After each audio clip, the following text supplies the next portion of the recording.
All right, you've heard this one before, but it bears repeating and inspection, if you will. With American healthcare in a daily uproar, people being hammered by government edicts, and the discourse from CPAC this week about not just getting rid of Obamacare, but shredding every fiber of it from the system, we are told the British do it better every single day.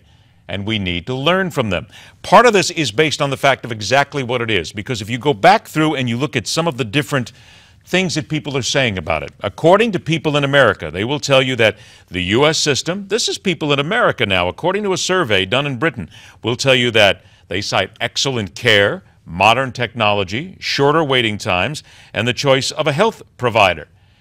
I know what you're saying right now. Who are these people and where are they getting all this information from? Because it doesn't sound right when you talk about the reality of American health care. Americans who viewed the system as not favorable thought the system was expensive, unfair on poorer citizens, insurers sometimes refusing to even pay out. This doesn't happen in the United Kingdom. Let's talk about the fact and see if it really is true. Our guest was a PR exec for two of the nation's largest for-profit health insurance companies, saw the error of his ways, and authored Deadly Spin, an insurance company insider speaks out on how corporate PR is killing health care and deceiving Americans. Wendell Potter joins us on Midpoint. Wendell, thank you so much for being here. Thank you very much, Ed. Appreciate the opportunity. Let's put it flat out there, Wendell. You've seen both sides of the Atlantic here. Is the British healthcare system, as some people would say, miles, much, much better than the American system in every way?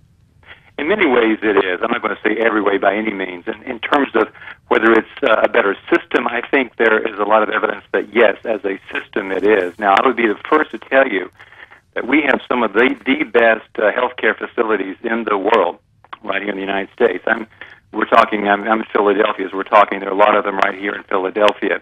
There are also some of the best doctors in the world in this country.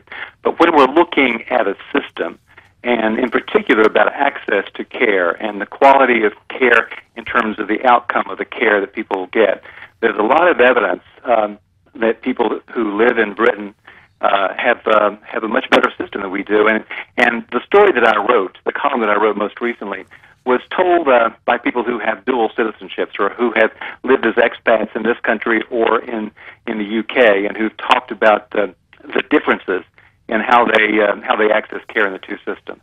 When we put it to two things here, and this is what I've always wanted to ask people who understand the differences, is it fair to say that the American system gets the bad rap it does because, frankly, we are locked in greed by the insurance companies and the drug manufacturers? Is not that the core? You are really getting to the core of the problem here, because we do have healthcare. We have a healthcare system that is dominated by for-profit health insurance companies, and of course, very large drug companies that are some of the most profitable companies in the world. And when you have competing health insurance companies that are really looking to serve their shareholders, number one, that means that a lot of us who have insurance are not getting the coverage or the access to care that we need. And in many cases, when you look to just a few years ago, insurance companies were able to blackball us from coverage or refuse to sell us coverage that really covered what we needed. They did that because they needed to make sure that they were meeting Wall Street's financial expectations. I've only got about a minute left. We're going to have you back on again because we need to do this more in depth. But very quickly, we have the Republican alternative to Obamacare called CARE, Patient Care, Affordability, Responsibility, and Empowerment Act. You're not impressed, are you? I'm not impressed. I think it's got a lot of shortcomings. One of the things that I wish they would recognize, quite frankly, is that the current Affordable Care Act contains a lot of the principles that the Republican Party embraced and actually originated some years ago. What the Care Act that you mentioned, it just doesn't come close to meeting the needs that we have in this country to improve access to care and to control costs. Fair to say that we just talked about the insurance companies and also the drug manufacturers. They really secretly wish and hope that we didn't talk about them like this, do they? They'd like this. Right. They'd like this part of it to be buried very deeply. Correct? You're exactly right, Ed.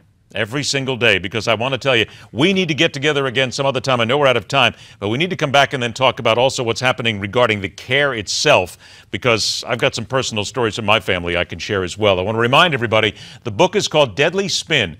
An insurance company insider speaks out on how corporate PR is killing healthcare and deceiving Americans. It's all part of this American healthcare ideal and this debate that we have got to continue to have. Wendell, a pleasure to have you on the show. I look forward to talking to you again real soon. Same here. Thank you very much. Take care. A theme for today has got to be waste, especially government waste. And our weekly check on where your money is being wasted will focus on the Federal Housing Administration. This, of course, as we still wait to see what comes out of Washington, because the DHS is still not funded. We're watching the clock. Stay with us here on Midpoint.